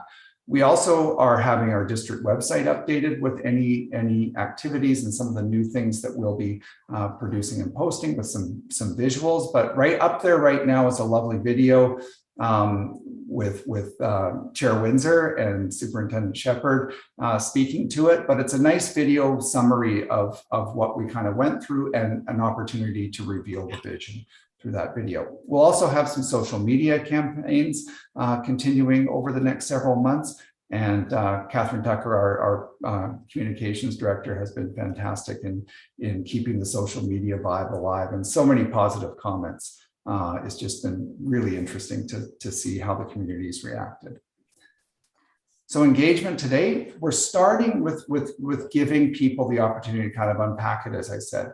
And we want people to start sort of thinking about what's resonating for them, what are they drawn to, and what makes you curious and makes you wonder about things. And that's where the rich dialogue really happens, when people start sharing how it's impacting them at face value. And then also some unpacking of the words, like these words take on real meaning in our work and in our experiences with our students. So we're wanting people to spend this time, and we're encouraging them to take it. And we know it's a busy time of year, but at the same time, we know people are excited to engage with this. One of the things that we're doing with our principals and vice principals right now that they're likely starting to engage with their staff members around is to kind of look at the statements, the 10 powerful statements that are on the vision, and think about where their school's at. And it's an opportunity, again, for very rich dialogue and exploration of where they feel they are and where they're wanting to go. It's certainly not intended to be evaluative. It's more of a conversation starter. But that's received some really interesting feedback, and people are very engaged with it. One of the other things we're launching with the schools, and this will likely roll out more so after the winter break, but we're going to start having kids engage in it at different levels in their classrooms and really start thinking about the values in the vision. That's going to be our starting place. And hopefully we'll be providing teachers some possible activities they can do with respect to this, and have rich discussions within their classrooms. But we want every student to start to feel connected to this vision. As we get the visual posters up in schools and in classrooms, we're really wanting to bring it to life for all of the people in our schools and in our community. And I think that's it. So that's just a brief update, and obviously more to come as we continue to roll this out. Thank you so much. Any comments from trustees? Well, I know how much effort has gone into this, and it's just going to be so exciting to see it unroll over the years. And as you say, it's not going to happen overnight, and everything has to be unpacked so everybody is on this, at least on the same page, or understands the same meaning. Absolutely. Absolutely. And thank you to everybody who is involved in it. Brad and Nancy for being the leaders of the pack. Trustee Kanakis. I'd like to move that we extend the meeting. I'm thinking maybe 15 minutes. I use your better judgment, Chair Windsor. What do you suggest? I would say to 9:45. Okay, 9:45. We'll have 2 more items of business, and then there's a possibility of a question period. And hey, nobody's going to say we have to stay longer if the meeting's over, right? Okay. So motion from Trustee Kanakis to extend the meeting to 9:45. Is there a seconder? Trustee Dixon. Thank you so much. All those in favor? Opposed? The motion is carried. I got a little ahead of myself for whatever reason. I forgot it's 9:30 is our normal time to end the meeting. Okay, so let's move right along then to the revision of policy 19. So Secretary Treasurer Nicola Christ, I'll turn that over to you. Thank you, Chair Windsor. I want to say that the next 2 items are policy revisions, and while they're separate on the agenda, and I'll keep them that way, I wanted to give you and our community who are listening tonight a little bit of context and about how they're connected and what they're about.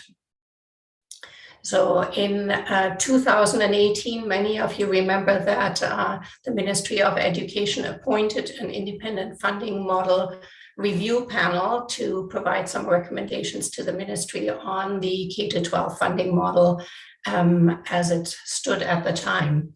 And eventually that funding model came up, that funding model panel came up with 22 recommendations for the ministry.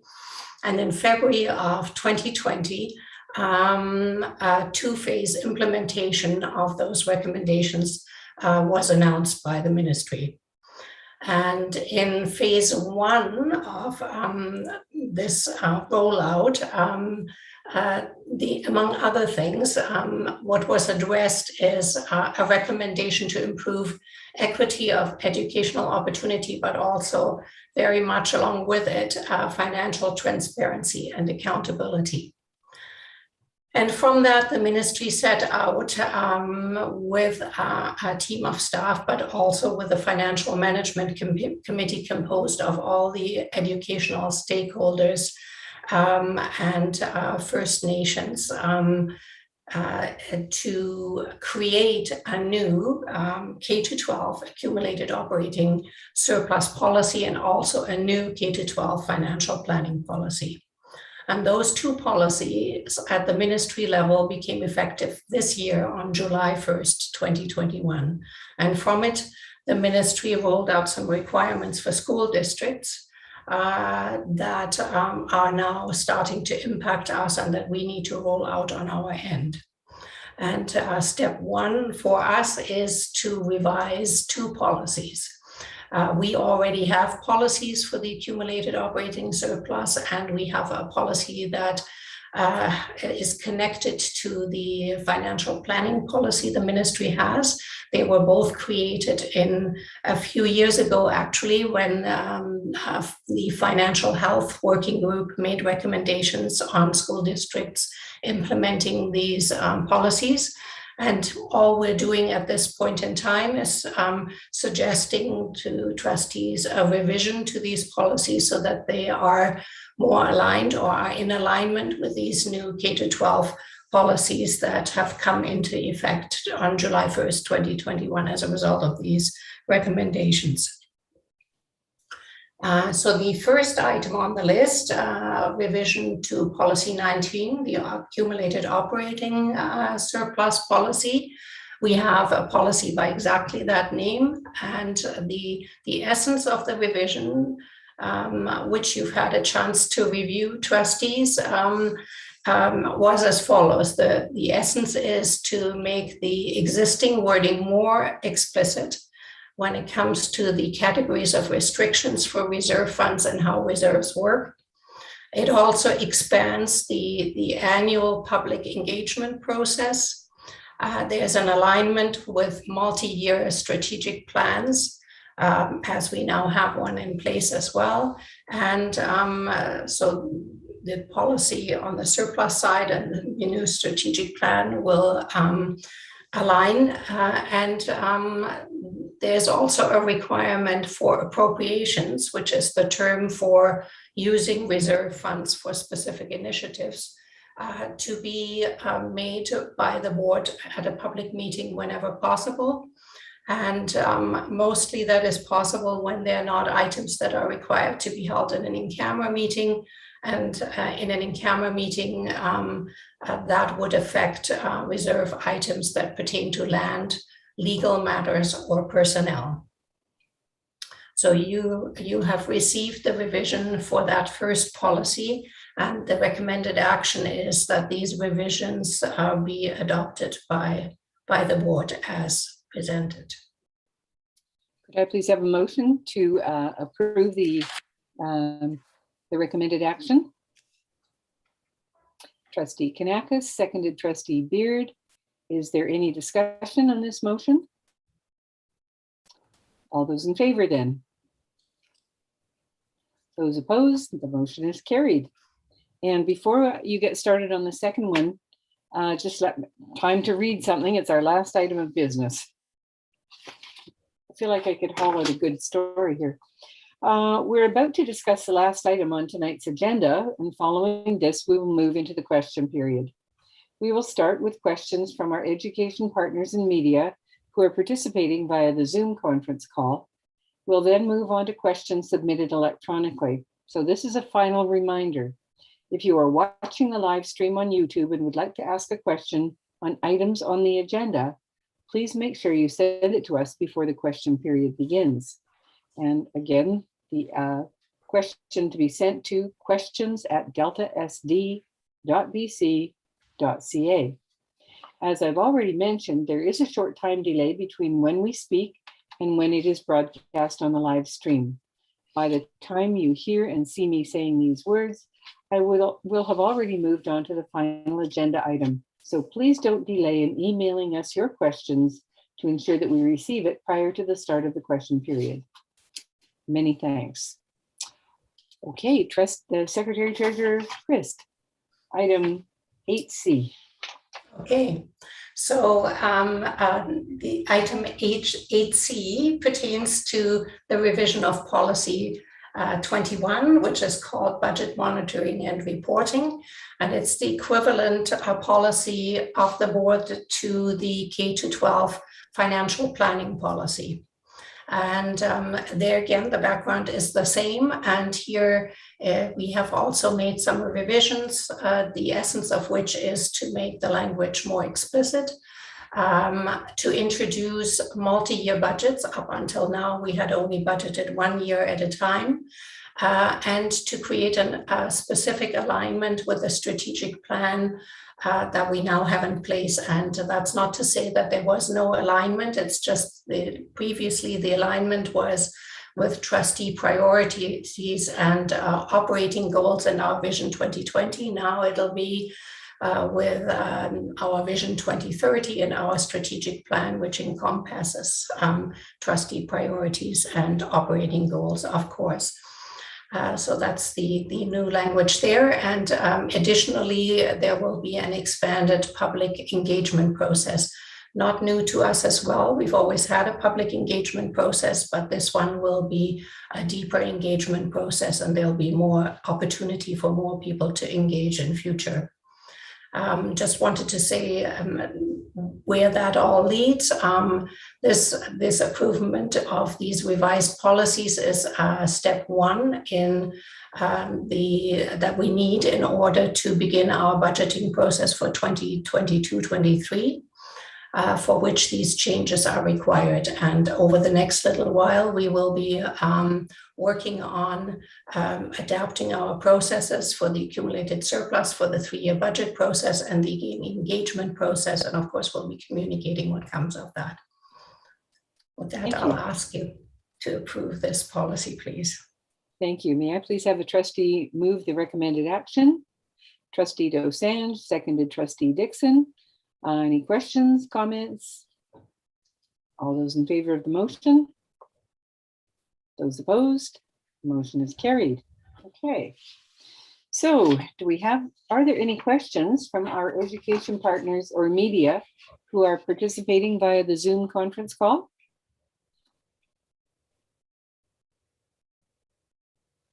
Thank you. Dawn Frederickson and then Kathy McFarland. Hi, Chair Windsor and all.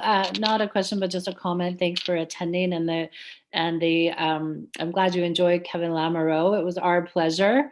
And thank you for the opportunity through the collective agreement to have him attend. And thank you to Superintendent Doug Shepard and Nancy Gordon and Brad Bauman for attending as well. And I'm just putting a little plug in I'm on the steering committee with Ted Johnson for our Prody Day, and Kevin Lamoureux will be back again in February speaking. So please, if you didn't get a chance to see him this time, I recommend seeing him next time. And happy holidays and Merry Christmas to everyone. Thank you so much. Thank you. Kathy McFarland, DTA. Thank you. Not a question. I'm begging the chair's indulgence. I just want to pass on season's greetings from the DTA to the board and thank you for another year of a fantastic working relationship between the board and the DTA. I agree with that too. Thank you so much. Are there any other, no one else on the Zoom? And to Catherine Tucker, Director of Communications for the school district. Are there any questions from members of the public? No, Chair Windsor, no questions from the public. Okay, thank you so much. Then before I take a motion, our next meeting is going to be on January the 11th, 2022. Oh my gosh, 7:30. And I would like to thank our incredible staff for all they have done for our kids in these very challenging times. I mean, it's been one solid year now, if you think about it, not necessarily a solid school year, but of living through this terrible pandemic and having everything turned upside down. I hope that everyone has an opportunity to connect with their loved ones over the holidays, and I wish all students, staff, and families peace and love. Could I please have a motion to adjourn? Trustee Dosanjh and seconded. Trustee Reed. All those in favor? And opposed? Good night, everyone. Take care. Merry Christmas, everyone. Merry Christmas all. Merry Christmas.